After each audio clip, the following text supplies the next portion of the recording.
I usually start my day with a morning swim to keep me refreshed throughout the day.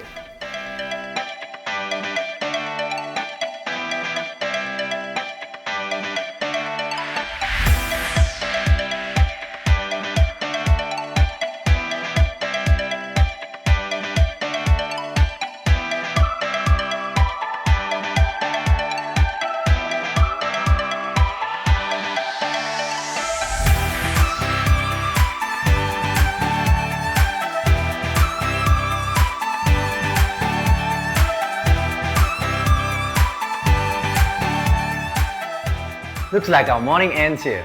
I'll see you soon at the Clarins Ice Cream Bar on the 8th of March at Iron Orchard B4. It's a date.